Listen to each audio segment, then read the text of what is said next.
everyone, and welcome back to the channel.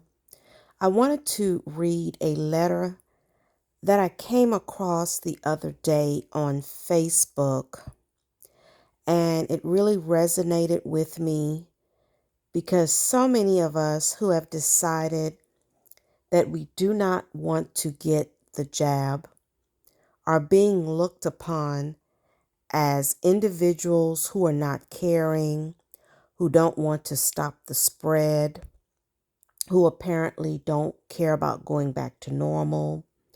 And we're being pressed on every side, especially those who are still out in the workforce.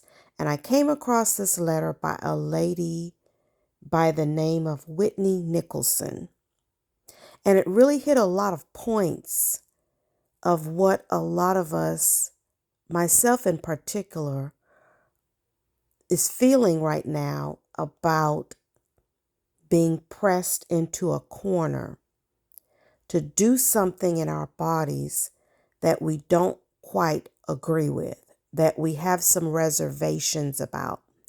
Some of us spiritually so. Some people are looking at it as just maybe scientific or whatever the reason. And so I just wanted to share this letter because it was really powerful to read. And so I wanted to share it with you all. And like I said, I came across it. It was a Facebook post that I came across, and her name is Whitney Nicholson.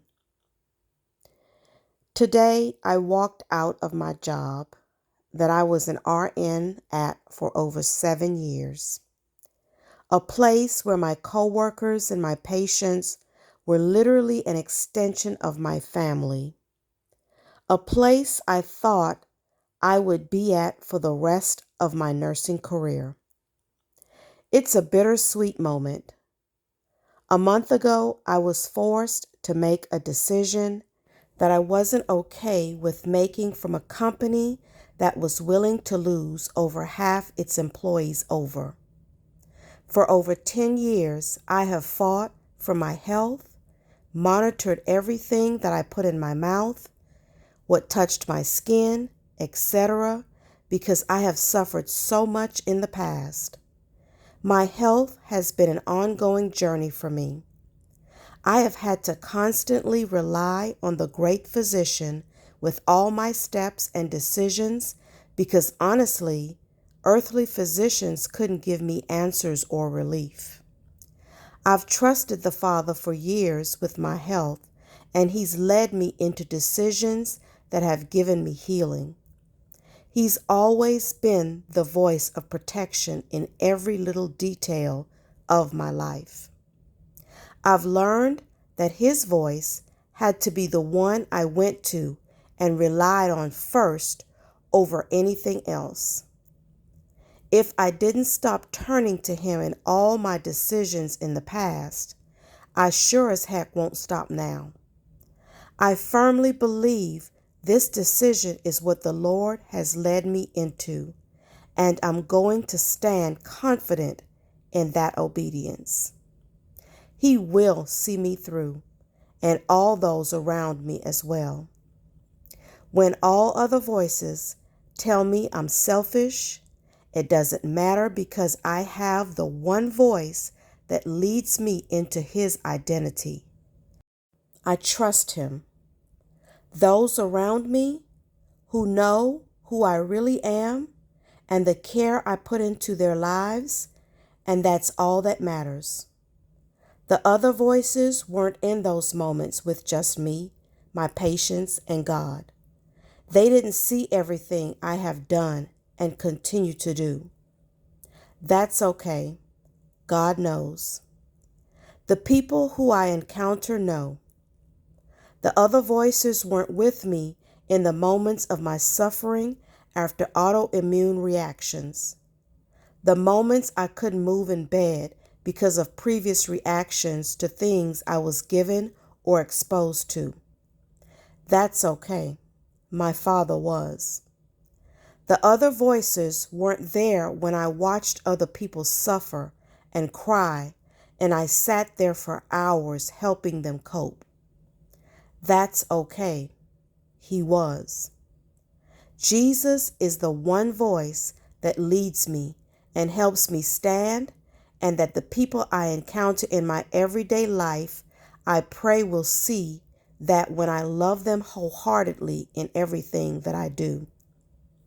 When the Lord leads you into a decision, don't think He won't see you through.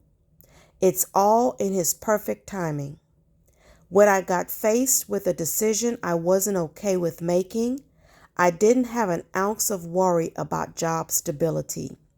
I had an overwhelming sense of peace come over me. He was that peace. Here I am, half my income, a new house note. Every bit of me should have worried, but I didn't. Little did I know He would provide me with a job 24 hours later, totally orchestrated in the perfect web of design for the desires of my heart, working for a place who respects my decisions and supports them. Things of this world can seem scary, but when you trust the one voice that matters, that peace will be your strength to stand. These two scriptures have been an anchor for me in the last few months. But we do not belong to those who shrink back and are destroyed, but to those who have faith and are saved. Whether you turn to the right or to the left, your ears will hear a voice behind you saying, "This is the way. Walk in it." Trust the Father in this season. His voice is the one we should be seeking, because when you seek Him, everything you need will follow. Healing, protection, hope, joy, peace, stability, provision. And that ends the letter by a one Whitney Nicholson.